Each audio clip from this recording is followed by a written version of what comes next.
चलिए, good evening. आज पढ़ाते हैं संज्ञा। संज्ञा किसे कहते हैं? संज्ञा, उससे पहले जो है, अगर आपको ये वीडियो अंत तक देखिए और ज़्यादा से ज़्यादा शेयर कीजिए। रोहित साइंस क्लासेस 24 को यूट्यूब पे को भी सब्सक्राइब करिए फेसबुक पेज के साथ। अगर वीडियो पसंद आता है तो अपने दोस्तों को ज़्यादा से ज़्यादा शेयर करें। सबसे पहले आज पढ़ते हैं संज्ञा किसे कहते हैं। संज्ञा, संज्ञा किसे कहते हैं? तो संज्ञा जो है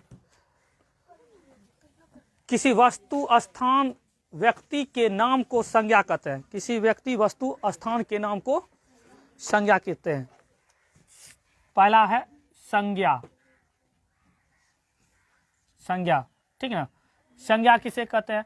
किसी व्यक्ति, स्थान के नाम को संज्ञा कहते हैं। क्या कहते हैं? किसी व्यक्ति।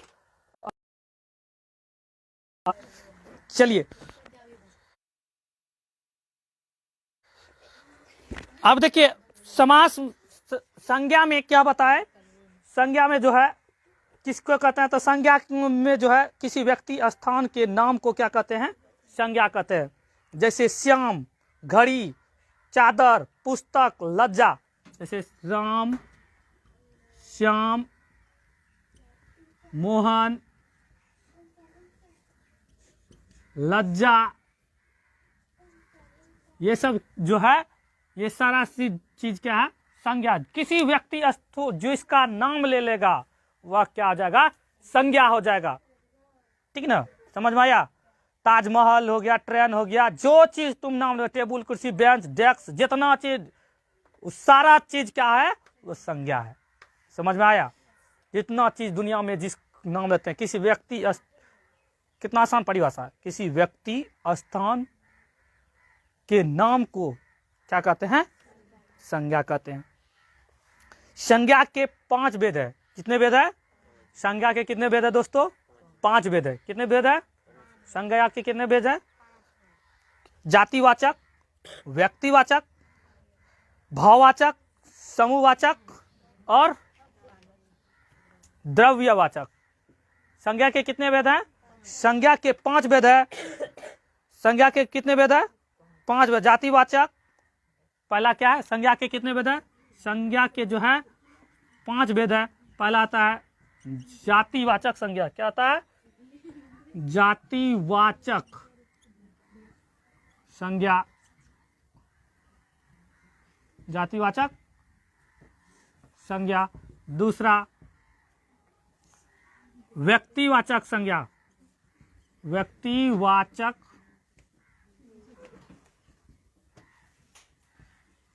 व्यक्तिवाचक संज्ञा। तीसरा होता है भाववाचक संज्ञा। भाववाचक संज्ञा।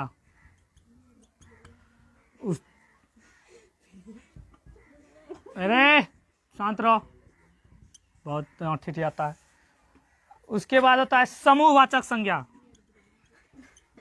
समूहवाचक संज्ञा। उसका बाद होता है द्रव्यवाचक संज्ञा। क्या होता है? द्रव्यवाचक संज्ञा। ये हो गया, ठीक है।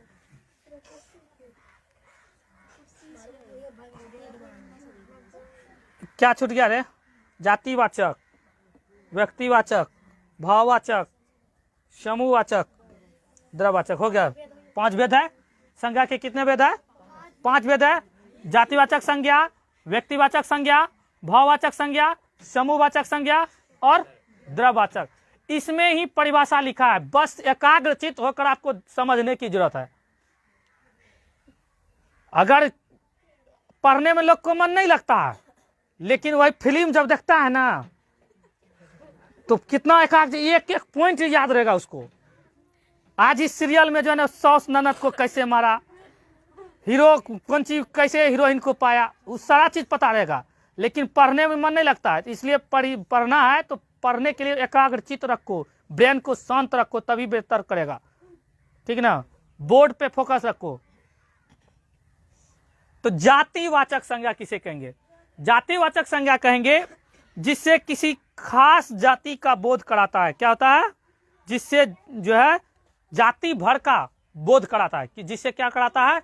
जाति भर का बोध कराता है, उसे क्या कहते हैं? जातिवाचक संज्ञा कहते हैं। उसको क्या कहते हैं? जातिवाचक संज्ञा कहते हैं। समझ में आया? जिससे जाति भर का बोध होता है उसे क्या कहते हैं? जातिवाचक संज्ञा कहते हैं। जैसे गाय, फल, फूल, पहाड़, नदी। गाय जातिवाचक में गाय, गाय का मतलब पूरा जाति का बोध हो गया, पूरे गाय का। समझ में आया? पूरे गाय की जाति का, काली, गोरी, चोरी जैसे ना होता है ना। अब है दूसरा होता है फल। फल में सभी सेब, अंगूर, केला सब आ गया ना। फल मतलब पूरी जाति का बोध हो रहा। फल, गाय हो गया, फल हो गया, फूल हो गया, ये सब पूरी जाति का बोध करा रहा है। क्या करा रहा है? पूरी जाति का बोध करा रहा है। समझ में आया? जातिवाचक कोई पूछेगा तो किसे कहते हैं? जिससे पूरी जाति का बोध कराता है उसे जातिवाचक संज्ञा कहते हैं। क्या कहते हैं? उसे जातिवाचक संज्ञा कहते हैं। समझ में आया?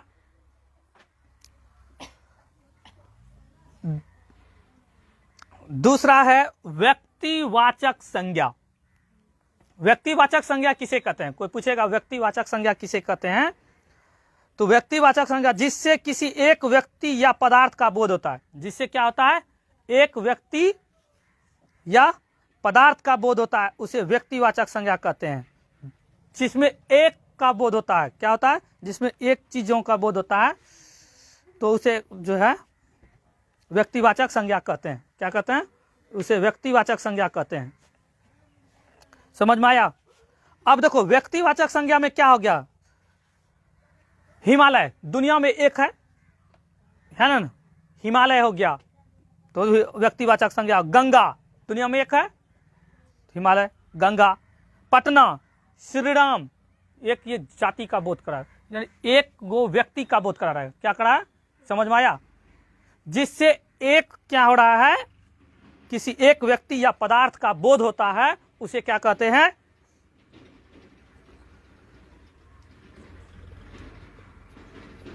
व्यक्तिवाचक संज्ञा कहते हैं। जैसे हिमालय, गंगा, पटना, श्री राम, रावण, ये सभी उदाहरण जो है बाबू, विष्णु, ब्रह्मपुत्र, ये सभी जो है क्या हो गया? आपको क्या हो गया? व्यक्तिवाचक संज्ञा है। क्या है? व्यक्तिवाचक संज्ञा। समझ में आया? जिससे एक का बोध कराता है, एगो का बोध कराता है। समझ में आया? तीसरा पॉइंट है दोस्तों, व्यक्तिवाचक का कुछ उदाहरण दे देते हैं। क्या हो गया? गंगा, हिमालय, गंगा, हिमालय, ब्रह्मपुत्र, ये सब जो दुनिया में क्या है? एक है, इसलिए। अब तीसरा है भाववाचक। भाववाचक संज्ञा कोई पूछेगा तो किसे कहेंगे? तो भाववाचक संज्ञा कहते हैं जिससे किसी व्यक्ति का गुण दोष प्रकट होता है। क्या होता है? किसी व्यक्ति का गुण, धर्म, स्वभाव का बोध होता है। इन सभी चीज का बोध होता है, उसको क्या कहते हैं? भाववाचक संज्ञा कहते हैं। जिससे गुण, धर्म, बोध का, जिसका स्वभाव का बोध होता है उसको क्या कहते हैं? भाववाचक संज्ञा। जैसे काली टोपी कहते हैं ना, काली टोपी, उसका गुण है कि वह क्या है? काली टोपी है। लड़की बहुत सुंदर है, उसकी क्या गुण है? उसमें भाव है, गुण है, क्या है? वह सुंदर है। समझ में आया? बुढ़ापा, अनुभव कर सकते हैं हम बुढ़ापा को, भाव प्रकट कर सकते हैं, वह बूढ़ा हो गया, बुढ़ापा। सच्चाई, सच्चाई भी क्या अनुभव कर सकते हैं हम, वह सच्चाई बोल रहा है। उसके बाद लंबाई, सच्चाई, लंबाई। मिठाई, ठीक ना, मिठास, महत्व, ये सभी जो है भाववाचक में आता है। किस में आता है दोस्तों? भाववाचक संज्ञा में आता है। किस में आता है? भाववाचक संज्ञा में आता है। समझ में आया? अब समूहवाचक संज्ञा किसे कहेंगे? समूहवाचक। अब भाववाचक का देख लो, उदाहरण लिख देते हैं। भाववाचक संज्ञा का हो गया बुढ़ापा, बुढ़ापा, सच्चाई, ये सब जो है इस तरह जिसमें भाव प्रकट होता है उसे क्या कहते हैं? भाववाचक संज्ञा कहते हैं। समूहवाचक संज्ञा किसे कहेंगे? समूहवाचक संज्ञा जिससे क्या है, जिससे समूह अथवा समुदाय का बोध होता है। जिससे क्या होता है? समूह या समुदाय, बहुत सारा लोग जहां रहता है, समूह रहता है, जो मेला में बहुत सारा आदमी रहता है। कोचिंग में भी, इस कोचिंग में हम लोग हैं तो यहाँ बहुत सारे स्टूडेंट हैं, तो यहाँ समूह हो गया, जिसमें समझो 2 या 2 से अधिक आदमी हो गया, समूह हो जाता है। समझ में? वही होता है जिससे समूह अथवा समुदाय का बोध होता है।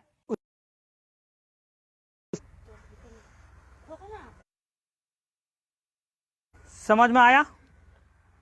हाँ,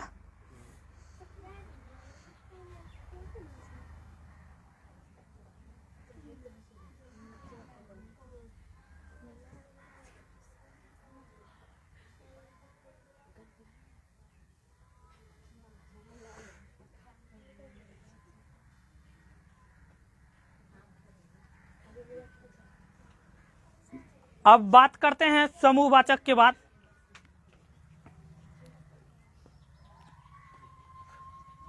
समूहवाचक में देखो, जैसे वर्ग में बहुत सारा स्टूडेंट है ना, क्लास में रहता है ना, वर्ग हो गया। सेना में बहुत सारा सेना रहता है ना, सेना हो गया, वर्ग हो गया। उसके बाद गुच्छा, कोई चीज का गुच्छा है तो बहुत सारा उसमें रहता है। सभा, ये सब में बहुत सारा रहता है ना। समूहवाचक में बहुत सारा, जिसमें गुच्छा हो गया, वर्ग हो गया, सेना हो गया, ये सब में क्या रहता है? बहुत चीजें रहता है। समझ में आया? तो समूहवाचक हो गया। अब पढ़ते हैं द्रव्यवाचक संज्ञा किसे कहते हैं? द्रव्यवाचक संज्ञा किसे कहते हैं? तो द्रव्यवाचक संज्ञा कहते हैं जिसे किसी द्रव्य या धातु का बोध है, जिसे नापा या तौला जाता है। शॉर्टकट में पूछें, जिसे नापा या तौला जाता है, जिसे एक द्रव्य का जो है धातु का बोध कराता है। जिससे क्या होता है? द्रव्य या धातु का बोध कराता है, उसे क्या कहते हैं? द्रव्यवाचक संज्ञा कहते हैं। क्या कहते हैं? उसे द्रव्यवाचक संज्ञा कहते हैं। जैसे दूध, घी, मक्खन, पानी, ये सब नाप सकते हैं कि गिन सकते हैं? इसको नाप सकते हैं ना, या इसीलिए कहते हैं जिसे नापा या तौला जाता है उसे क्या कहते हैं? द्रव्यवाचक संज्ञा कहते हैं। जैसे सोना, चांदी, तांबा, जल, हवा, ये सभी जो है द्रव्यवाचक में आता है। किसमें आता है? तो हवा को नापा नहीं जाता है। हाइड्रोजन गैस जो भरता है, अच्छा ठीक है, अति में जो गैस भरता है चूल्हा वाला में, गैस वाला में, सिलेंडर में, हवा से बनता है। जमीन से वो निकलता है खदान से, लेकिन वह एक तरह से हवा रहता है। वो ऑक्सीजन, अच्छा ऑक्सीजन की जरूरत होता है ना, पेशेंट को ऑक्सीजन कहाँ से देता है? इसमें वातावरण से ही लेके दिया जाता है। तो हवे उसमें कैसे जानता है 10 किलो इसमें ऑक्सीजन है? नाप के देता है। समझ में आया? ये था द्रव्य। जैसे हो गया दूध हो गया, सोना हो गया, चांदी हो गया, घी हो गया, पानी हो गया, पीतल हो गया, इन सभी चीजें जो है नापा या तौला जाता है। ये सब उदाहरण है किसका? द्रव्यवाचक संज्ञा का। ठीक ना? दूध, पानी, ये सभी हो गया द्रव्यवाचक संज्ञा। समझ में आया? संज्ञा खत्म हो गया। अब थोड़ा सा सर्वनाम पढ़ते हैं।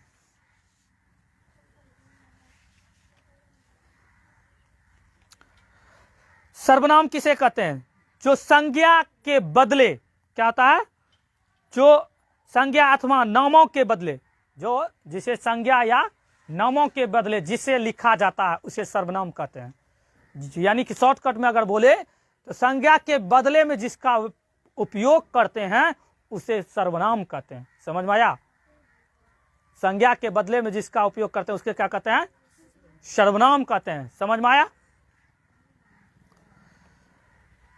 जैसे दूध, सॉरी, सर्वनाम कहते हैं। जैसे हो गया, उदाहरण एक लेते हैं।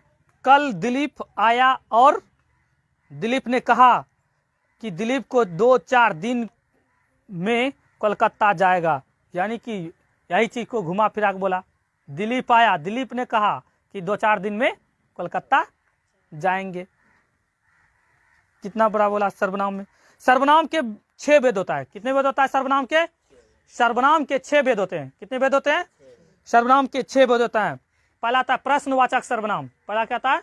प्रश्नवाचक सर्वनाम, निश्चयवाचक सर्वनाम और निश्चयवाचक सर्वनाम, संबंधवाचक सर्वनाम, निजवाचक सर्वनाम और प्रश्नवाचक सर्वनाम। सर्वनाम के कितने भेद हैं? सर्वनाम के 6 भेद होते हैं। कितने भेद होते हैं? सर्वनाम के 6 भेद होते हैं। आज पढ़ाते हैं लेकिन कल भूल जाता है। लेकिन कुछ चीजें तुमको एकदम जिंदगी भर याद रहता है। क्यों? तुम उसको एकाग्रचित होकर कांस्टेंट होकर देखता है और पढ़ाई को बड़ी हल्का में लेता है। धीरे इधर घूमता है, उधर गिरता है, तंटा उधर देखता है, तंटा उधर देखता है, इसलिए समझ में नहीं आता। तुमको पता होगा कि कौन फिल्म आने वाला है, पवन सिंह निरहुआ खेसारी का, लेकिन ये पता नहीं होगा कि कौन सर कल पढ़ाएंगे, कल क्या पढ़ाए थे, वो पता नहीं होगा। वो फिल्म में फलना लड़की जो है ना, फलना हीरोइन, ई ड्रेस काफी बढ़िया पहनाते, वही नहीं खरीदेंगे, ये जरूर ध्यान रहता है।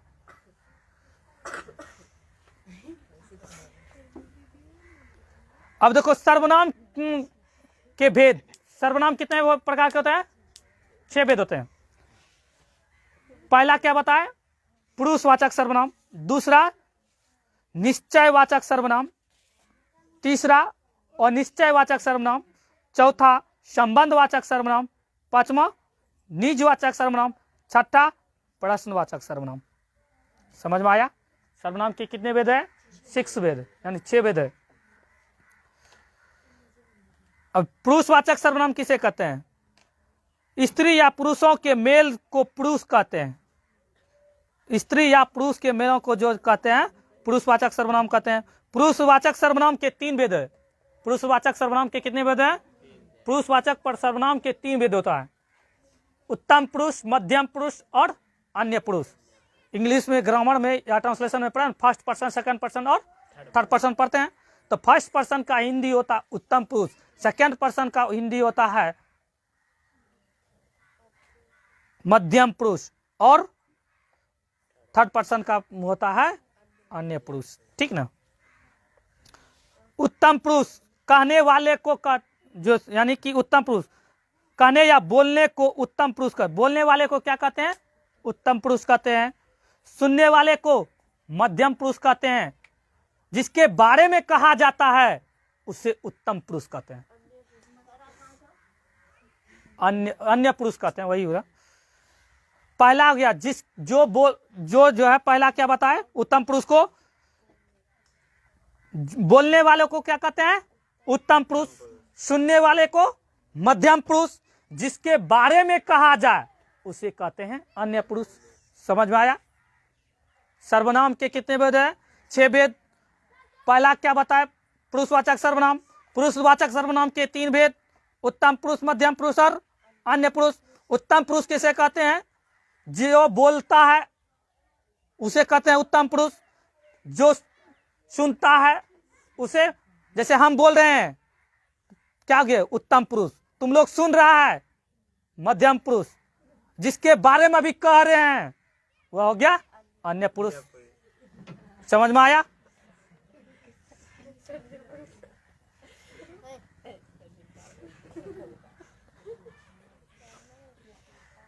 अब देखो निश्चयवाचक सर्वनाम किसे कहते हैं? तो जिससे किसी व्यक्ति या भाव को निश्चय का बोध होता है। जिससे क्या होता है? जिससे क्या कहते हैं? किसी व्यक्ति, वस्तु या भाव को निश्चय का बोध होता है, उसे निश्चयवाचक सर्वनाम कहते हैं। क्या कहते हैं उसे? निश्चयवाचक सर्वनाम कहते हैं। जैसे वह राम है, क्या है? वह राम है, निश्चित है, वह क्या है? राम है। समझ में आया? वह सीता है, तो निश्चित है, वह क्या है? जो काम निश्चित होता है उसे निश्चयवाचक सर्वनाम कहते हैं। समझ में आया?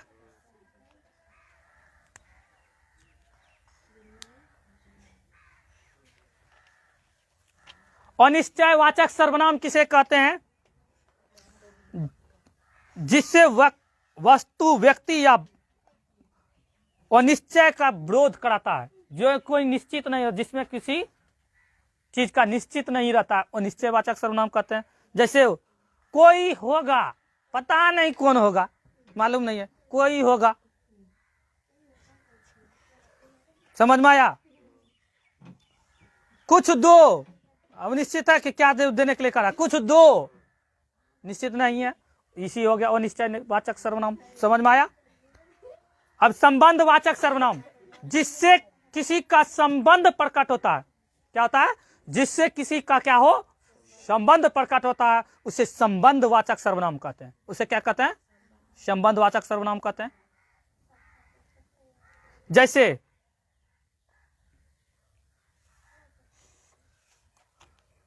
वह कौन है जो दरवाजे पर खड़ा है, उससे क्या है, दोनों में रिलेशन है। वह कौन है जो दरवाजे पे खड़ा है, तो दरवाजा और गेट से, आदमी से, दोनों में ताल्लुक है।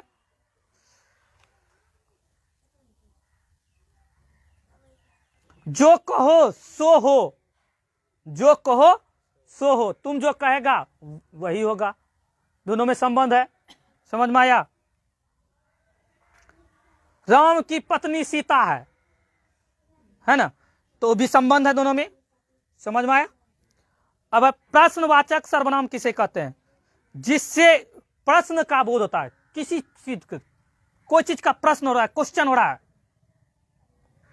उसे प्रश्नवाचक सर्वनाम कहते हैं। उसे क्या कहते हैं, प्रश्नवाचक सर्वनाम कहते हैं। समझ में आया। उसे क्या कहते हैं, प्रश्नवाचक सर्वनाम कहते हैं। कौन जा रहा है, कौन क्या हो गया, प्रश्न उठा रहा है। समझ में आया। वह क्या कर रहा है, क्या कर रहा है, वह भी क्वेश्चन उठ रहा है, प्रश्न उठ रहा है, वह क्या कर रहा है। वह कहां जा रही है, प्रश्न उठ रहा है, क्वेश्चन मार्क्स हो गया। समझ में आया।